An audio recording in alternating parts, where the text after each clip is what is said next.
Well, once again, Razorback fans, I come to you about rumors about Kendall Briles possibly leaving for another school. So let's go ahead and address it and talk about it. Also, the Razorback basketball team still in the top 25 somehow. All right.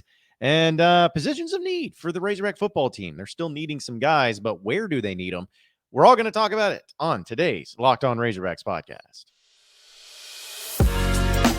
You are Locked On Razorbacks, your daily podcast on the Arkansas Razorbacks, part of the Locked On Podcast Network, your team every day.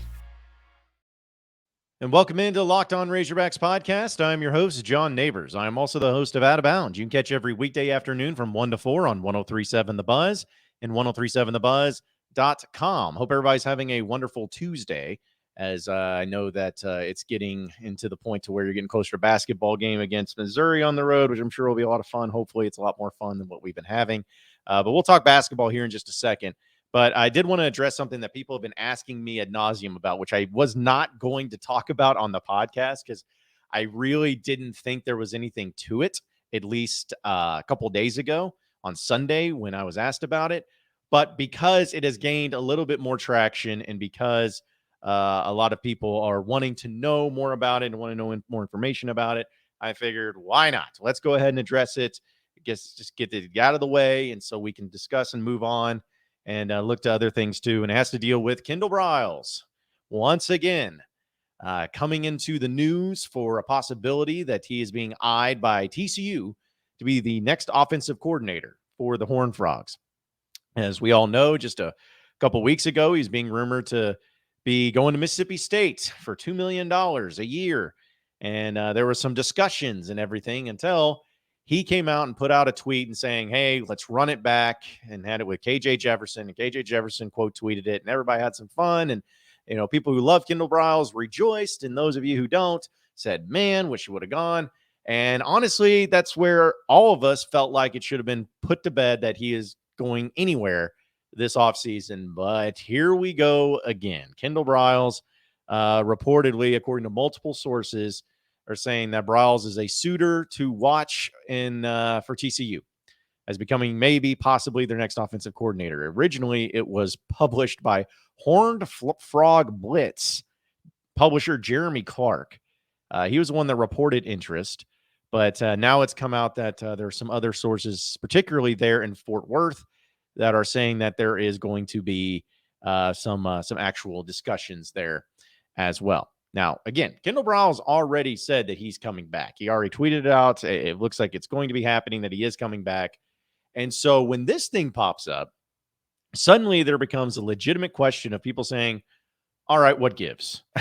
Is there something that is actually there that is looking to be discussed? Or is it something that maybe it's just a bunch of blah that, TCU is trying to throw out there and see what sticks? Maybe some of their media. What is this? What is this exactly with Kendall Briles? Is it Jimmy Sexton? Is it Kendall Briles himself? Is it TCU? Who's doing this? Why does this keep coming out? Why does this keep being a thing? And what can be done about it? Well, here's my opinion on the matter. This is just, again, my opinion and what I believe. I believe that Kendall Briles is not going anywhere. He is staying at Arkansas.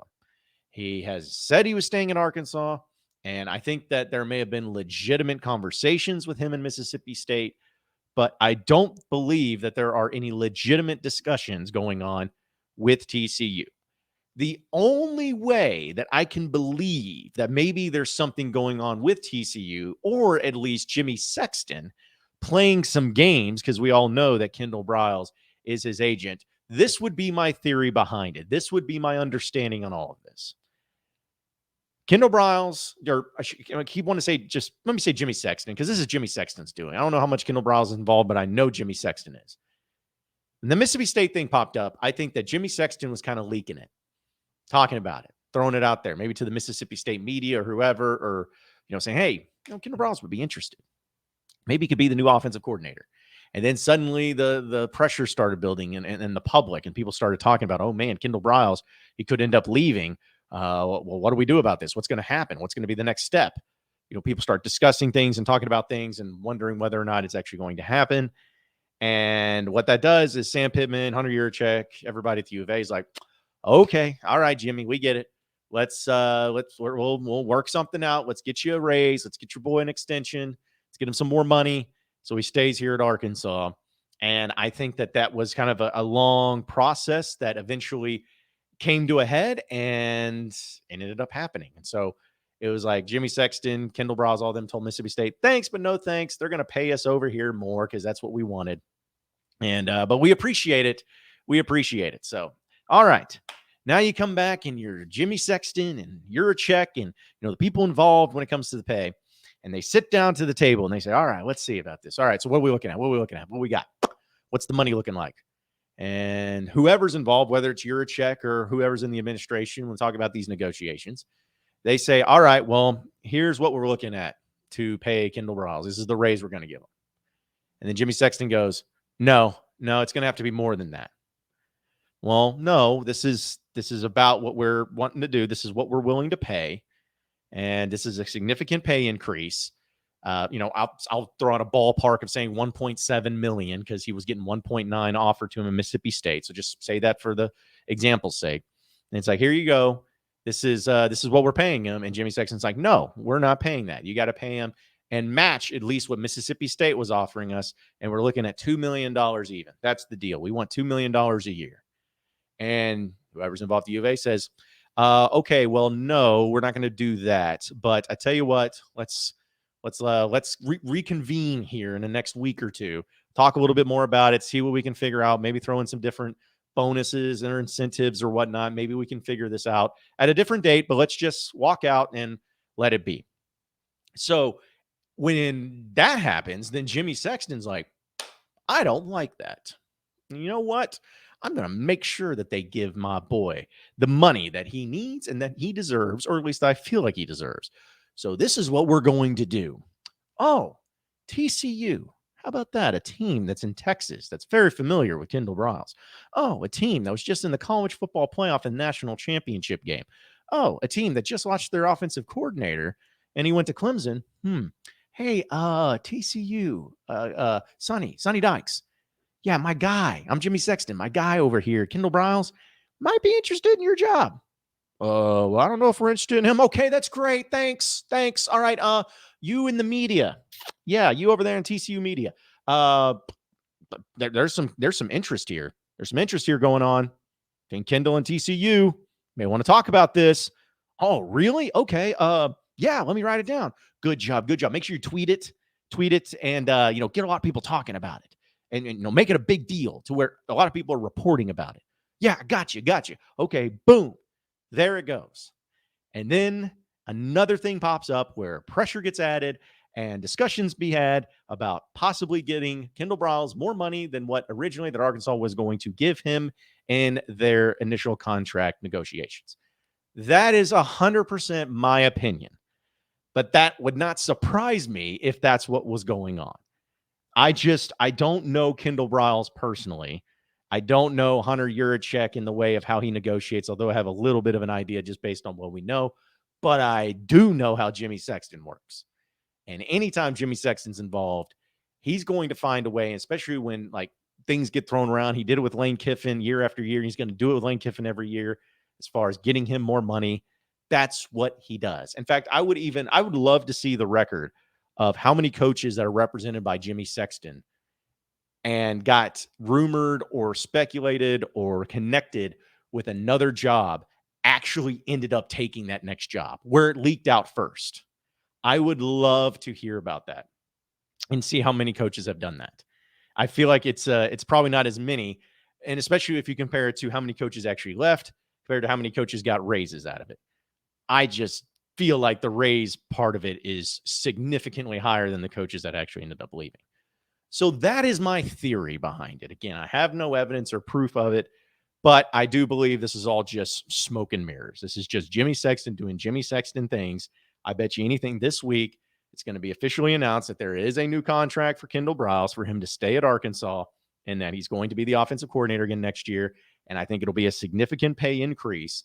And it'll be what Jimmy Sexton ended up doing. But Yurachek doesn't like to play games either. But you're not going to let Kendall Briles walk over a couple $100,000. You're just not. So it's going to get done. It's going to stay here at Arkansas. But for all of you that are wondering and being curious about it, which I understand, to me, that is what this is all about. I don't knock my microphone off. This is what it's all about. It's just all about Jimmy Sexton getting his boys paid. So relax. We'll see what happens and how it goes, but I wouldn't think too much of it at this point in time. We'll talk a little bit about the basketball team here in just a second. But folks, if you're looking for a delicious treat but don't want all the fat and calories, you got to try the new Built Bar. I'm telling you, we go through the holidays, right? And then we're like, okay, we just made ourselves miserable in the food industry because we ate so much. Now we're going to get after it.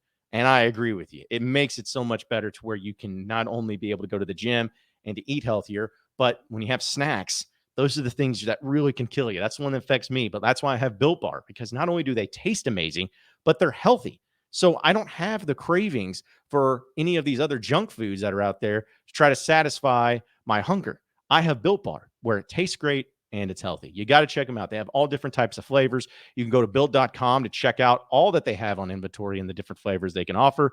But also, if you're ever shopping at Walmart and Sam's Club, which I know all of you people here in the great state of Arkansas, as well as outside the great state of Arkansas, know all about, you can go there too. Go to the pharmacy section. You can check out all the different bars that they have. You can have it in different packs, whether it's the 4-pack or the 24-pack. It doesn't matter. They got plenty of them out there. So check it out at built.com or Built Bar at your local Sam's and Walmart. You are Locked On Razorbacks, your daily podcast on the Arkansas Razorbacks, part of the Locked On Podcast Network, your team every day. All right, so moving on with the next segment of the Locked On Razorbacks podcast, Arkansas basketball somehow, some way is still in the top 25. They dropped to 25th, so they are just flirting with it in the AP, but they dropped 10 spots, and now they're sitting at 25th overall. Alabama's number 4, Tennessee's number 9, and Auburn's number 16. So there's only 4 teams in the SEC that are ranked, and Arkansas is one of them. I am shocked by this. I am shocked that Arkansas is still listed in the top 25, especially considering how things have gone. They're 12-5. They're 1-4 in conference play.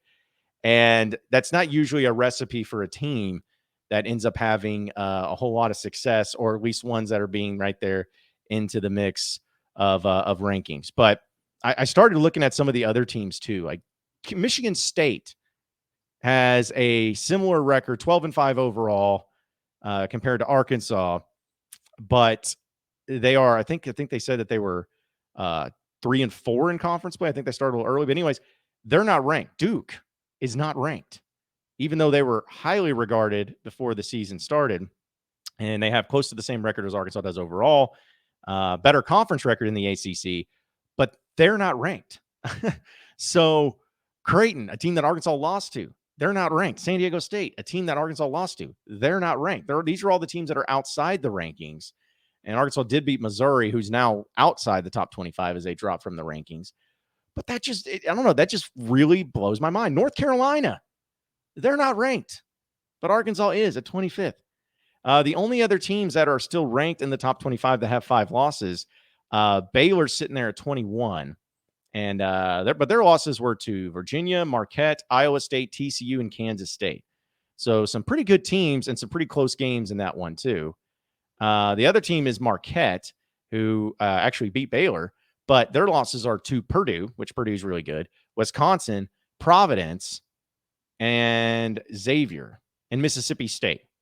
So they have a couple of losses here and there that aren't good, but overall they're pretty good. So that's another reason why I'm so surprised, because, okay, those 5 losses for those teams, I guess Rutgers is another one too, which seeing Rutgers ranked is funny, but they lost to Temple, Miami, Ohio State, Seton Hall, and Iowa. So not really great, but I guess it's their wins that really set them apart. But then that's why it's so surprising about Arkansas, where they have 5 losses. But if you look at the losses, like losing to Creighton, it's not a bad loss. Auburn and Alabama are not bad losses, but Vanderbilt and LSU are bad losses this year. And, I mean, that's just the way it is. Arkansas sitting at 1-4 in conference play, but yet they're ranked. So that was just a little bit surprising to me is all. That was a little bit surprising to me. I think that it's more to do with the fact that Arkansas has found themselves in a position to where I think that people know, who watch college basketball, know that they're better than what the record shows, know that they're better once Nick Smith comes back, knows that, if they watch the games, like losing to Auburn and Alabama, Auburn on the road, Alabama at home, there's no shame in that. The LSU game was again, a bad loss, but I think people see that as more of Arkansas that played bad in that game. And then against Vanderbilt, you had Vanderbilt just go off. So that's the only explanation I can think of for why they're still ranked in the top 25. And again, I'm not mad about it. It's not like it's a bad thing or I'm saying this is just terrible, but it's just interesting. It's just interesting to me. So kudos, though, as they get prepared for Missouri on the road. That's going to be at 8 p.m. on the SEC Network. Arkansas is, according to the BPI, that ESPN has a 60% chance of winning this game. And here's the thing. If Arkansas can just, I know it's always woulda, coulda, shoulda, because they should have beaten Vanderbilt. I get it. But they beat Missouri, beat Ole Miss at home, which Ole Miss is the worst team in the SEC. And then they beat LSU at home, who is also not very good. You can reel off 3 straight conference wins there, and boom, before you know it, you're back at 4-4, and you're back at 500. And then you go on the road to Baylor, which I think is going to be tough no matter what. But then you get A&M at home, which I think you can win. At South Carolina, you can win. At Kentucky, you can win. It may be better at that point in time, but then Mississippi State at home, you can win. At A&M, we'll see. It's tough. Florida at home, Georgia at home, both should win those games. At Bama, no. At Tennessee, no. But then Kentucky at home, you should win. So you're still in good shape to have a good, strong finish. Your schedule lightens up a little bit, but you can't have what happened against Vanderbilt once again. But if you can just do that, get back to 4-4, you'll have a chance to feel really good about it too. Let's go ahead and jump into our final segments and talk about the positions of needs for Arkansas when it comes to the football team here next on the Locked On Razorbacks podcast. You are Locked On Razorbacks, your daily podcast on the Arkansas Razorbacks, part of the Locked On Podcast Network, your team every day. All right, so final segment here on the Locked On Razorbacks podcast, looking at the positions of need for the Razorbacks. And, know about the wide receivers that they've gotten out of the transfer portal, which has been great. That is huge too. And I know that Arkansas is still looking to add some pieces into the mix. And some of you are like, oh, they got to get these guys, or they got to get these players, these position groups, whatever it is. A lot of people are just saying that's what you need to have, which I agree with. Like that, there are certain positions that are more glaring than others. But to me, I look at it as, okay, wide receivers, check. Like, I think you're good. You're good to go with your wide receivers. Not saying they won't get any more, but you got the ones that you needed, got the ones that you wanted, and you're good there. That was a position of need. Another position of need definitely is defensive backs, which if you look at who they have right now, you have a guy like Al Walcott, who's going to play safety, who is immediately already better than what Arkansas had previously. And you also have Lorando Johnson, who's a big-time cornerback. He's going to be in the nickel position, I would think. And so you have addressed that. So you got 2 great cornerbacks already, I feel like, with Dwight McGlothern and Quincy McAdoo. You'll throw Johnson in there, Lorando Johnson as the nickel guy. Throw Walcott back there as the safety that takes over for Simeon Blair, Jalen Catalon. And then you'll have Hudson Clark, which I know people have their feelings about Hudson Clark. I think Hudson Clark's a fine safety, fine coverage guy. But, will they get another safety in there? Possibly so. But either way, I know they're working on it, but you're still pretty good to go in the secondary. You want some depth. There's no question. But you're definitely upgraded there, in my opinion, at those positions. Honestly, the thing that I'd like to see is just getting more of the linebackers. I know that they're having some linebackers come in and visit. You got Antonio Greer, who is a guy that came from South Florida, as we know, came along with the new coaching staff. So I think that that's definitely a guy that you can count on. I know they're going to get some other visits from some other guys too, which will be nice, which will be big for them. So can't really say that, you're not doing anything there, but I know they're trying to work on some depth there, especially to help out Pupal, who's really good, and some of the younger guys there too. So I like that. It seems like offensive line, you're going to be good to go. They got Joshua Braun, which I think is going to be a huge get for Arkansas. And the guys they have returning from last year, I think they'll be good there too. So honestly, you got John Morgan, who's the Pitt transfer. He's an edge rusher. I was going to say, I'd like to see some more defensive linemen, and not that it matters to me, but, or that they care about what I think, but I'd like to see that. I'd like to see some more defensive linemen for Arkansas, just to get some more depth there. Cause that's important at that position. And also a cool thing is, real quick, this is off topic as far as transfer portal, but Shamar Easter, people were wondering and worried about maybe if he possibly is going to be changing his mind about coming to Arkansas. Well, he doubled down and put up on social media that he is 100% committed. He is going to be a Razorback. So that's great to hear Just going to wait for him to sign once he gets to his signing day period. But I liked what they're doing. They're addressing the needs and addressing the things that they need immediately. And I think that they'll continue to do a really good job of that. But Sam Pittman and their staff, they're still working really hard. And I don't think anybody should be upset with the job that they've done so far in the portal. They've done a good job. I'd like to see more. Keep it going. I think you're improving. I think you're better at safety already. I think you're better at cornerbacks overall than last year already. I think that you're better at tight end for sure. It's going to be, can these wide receivers that are coming in up their game and be as good as what they're advertised? And can these linebackers who have to take that next step from this past year and also some of the new guys you bring in, can they be just as good? And D-line too. I mean, again, I feel good about D-line, but I felt good about them this past year. They were better, but can they continue to improve? That's going to be the key. But I like what they're doing. I like the direction they're going. Let's hope that keeps on for the Razorbacks. Appreciate everybody listening into Locked On Razorbacks podcast. Be sure to like and subscribe to the podcast on iTunes or on Google Play. You can also get after me on Twitter at BuzzJohnNabors for any questions, comments, concerns that you may have. We'll keep it going from there. Same podcast time, same podcast channel tomorrow afternoon. Have a great day, everybody. We'll see you then.